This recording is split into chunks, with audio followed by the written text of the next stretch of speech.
flew from the whale's blowhole like a supersonic jet. And below me, the ocean became a sheltered bay studded with white shapes.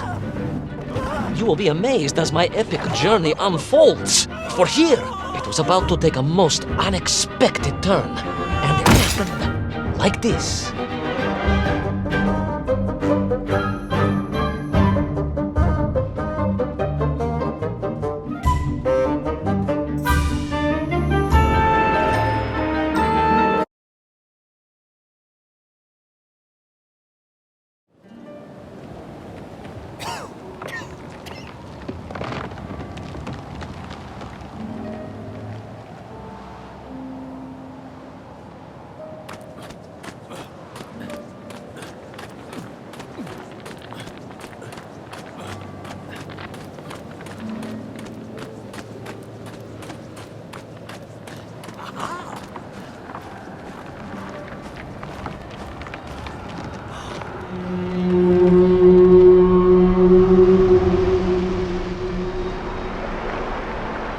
A beautiful but deadly wasteland. Freezing cold, brutally chilly, enough to kill a man in hours. Yet here you are. Indeed, General. An impoverished childhood playing in the streets of Omsk during those bitter winters had made me hardy. I thought you said you grew up in Altai. Ah, General, the life of a poor toy maker's family. We had to move from place to place just to find work.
Sanikov led, eh? Of course, Sanikov himself reported nothing more than a bluish fog on the horizon. Your island may be nothing more than the product of overactive imaginations. General, consider this. Imagine taking a simple peasant, a pig shepherd, for example, and telling him one day humans would fly around the earth beyond the sky. He would say you were stark raving mad, Saldafon, a ridiculous Kozyol Baradati, a buffoon stuffed into a military uniform, a pridurak, a chuchela tuparile. This peasant of yours had better watch his mouth if he doesn't want to spend his holidays in Solovetsky. Perhaps you should return to your story.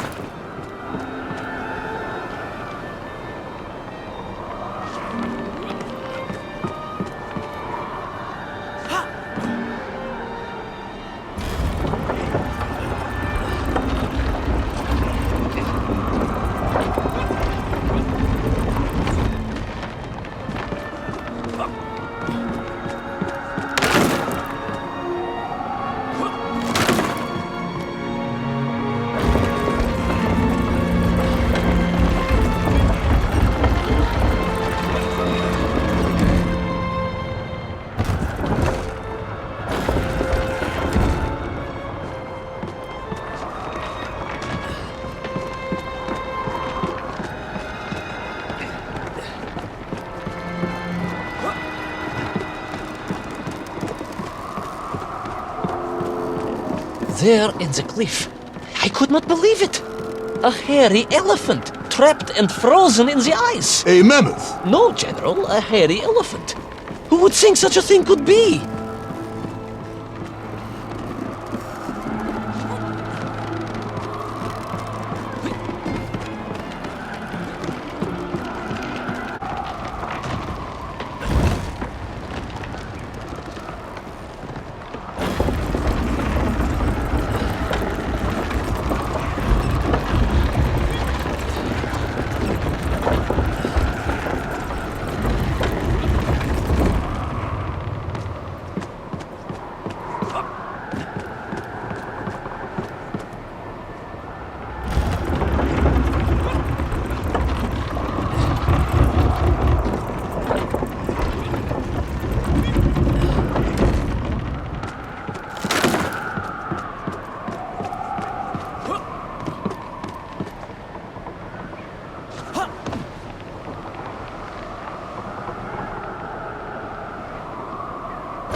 Trudged onwards through the blizzard, one foot grimly in front of the other, blinded by the snow, my nose becoming quite blue, my thoughts of home crushed under the weight of the plummeting temperature. I am bored, Ivan Ivanovich, and sick to my teeth of listening to this rubbish.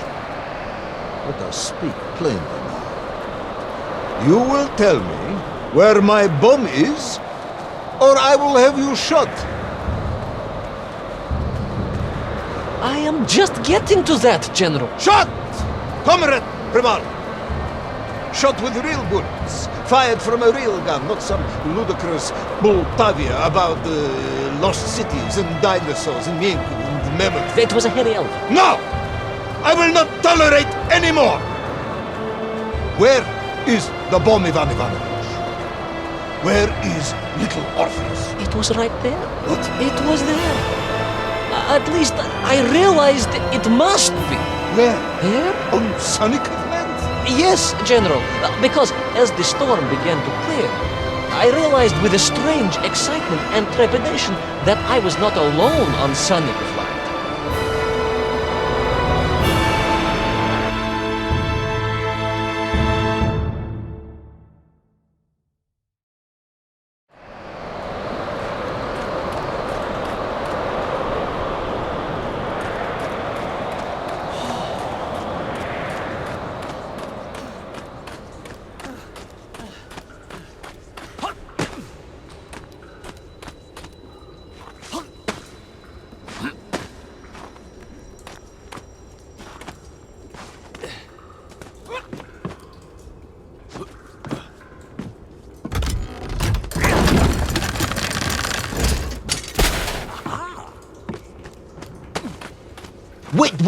Wait.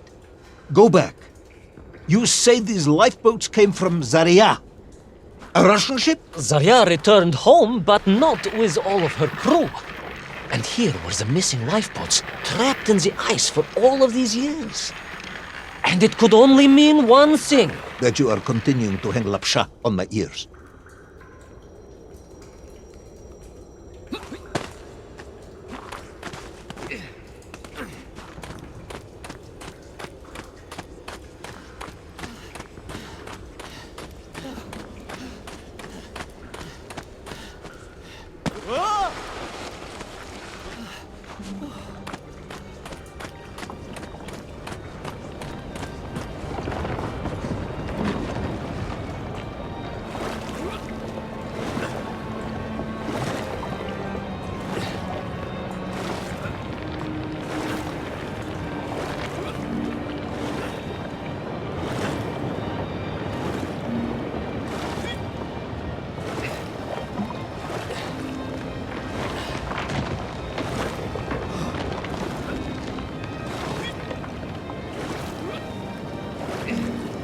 Baron Edward von Toll.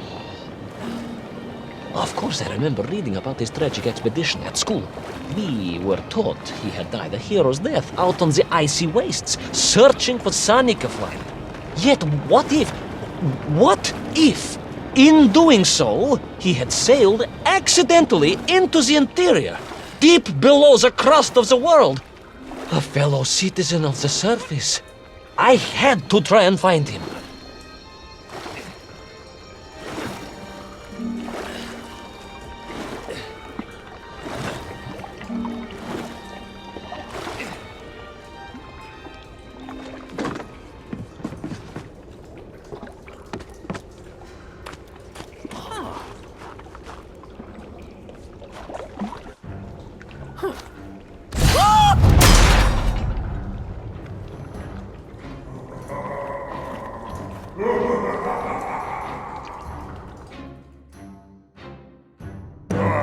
A dead explorer stole my bow. Not dead, General, but quite insane. Perhaps it was the loss of the arm or the leg, or the long years in isolation. But Toll was clearly mad. You should have got along perfectly then. Oh, how I wish we did. But no, General. Whatever Toll's intention with Little Orpheus was, I had no time to consider it. I was in mortal peril once more.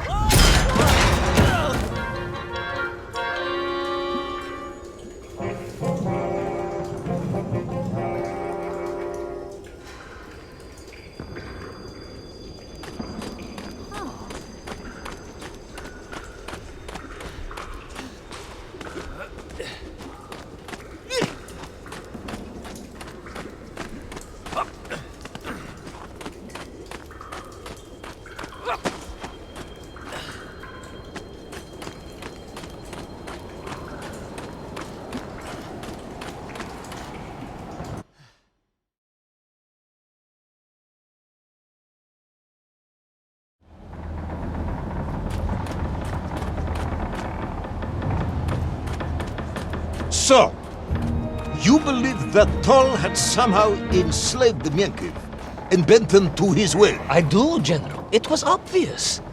Why else would they serve him? And how else could they be so different from their freed comrades? These odd helmets they wore, it was the science of our times, no doubt about it. Although fused with some strange crystal technology I could not recognize. To be honest with you, it didn't seem appropriate to stop and ask them.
This Tol, you say he was an explorer? Yes, General, he was. He vanished some 60 years ago. I remember the story well. And you say he stole Little Orpheus? To get home, General, to get home. I think he must have thought he could use the atomic bomb to blast his way back to the surface.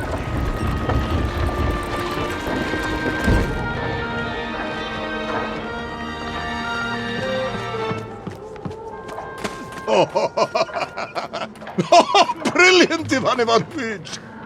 And you expect me to believe that 100-year-old madman not only survived below the Earth's crust, but enslaved these Yenkiv, explored the lost worlds, and discovered the secrets of atomic power, all by himself? A Tsarist general!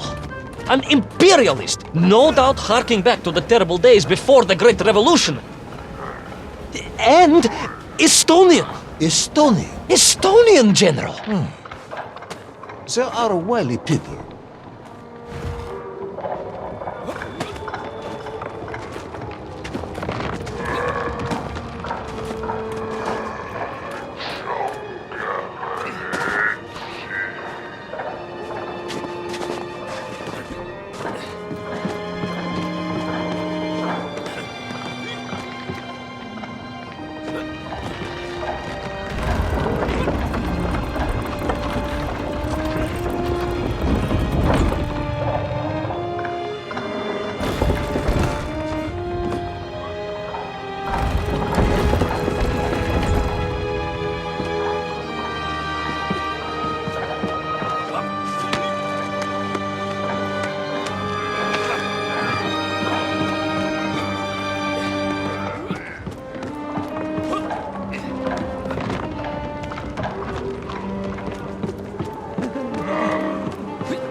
The slave mines stretched away into the distance, and I sometimes wondered if I would ever find my way out. But I never gave up, General. Of course you did. You are a hero, Ivan Ivanovich. No, General, no, I am no hero. I am a simple toy maker's son from Tomsk. Omsk. General? Omsk. You said Tomsk. I said Omsk. You said Tomsk. General, I think I am well aware of the city of my birth. Perhaps all the moving around as a child confused you.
On we flew across the deserted, frozen plateau.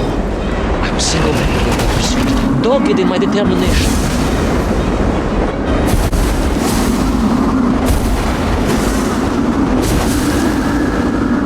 I would take back Little Orpheus and prevent Toll from detonating the bomb. Ah, you are as humble as ever, Tovarishch. Well, General, you are a great military leader, a great strategist, whereas I am simply the humble son of a watchdog, toy maker, and driven by patriotic fever with no regard for my own safety. I rushed blindly on.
Will our courageous yet unfortunate hero drown in the depths of an inhospitable frozen sea? Will he thaw out in time to prevent Toll from detonating the bomb? Will the general holiday in Omsk next year? Or Tomsk? Or perhaps both? What exactly is the difference between a mammoth and a hairy elephant? All of these questions and more should almost certainly be answered in the next exciting episode of Little Orpheus!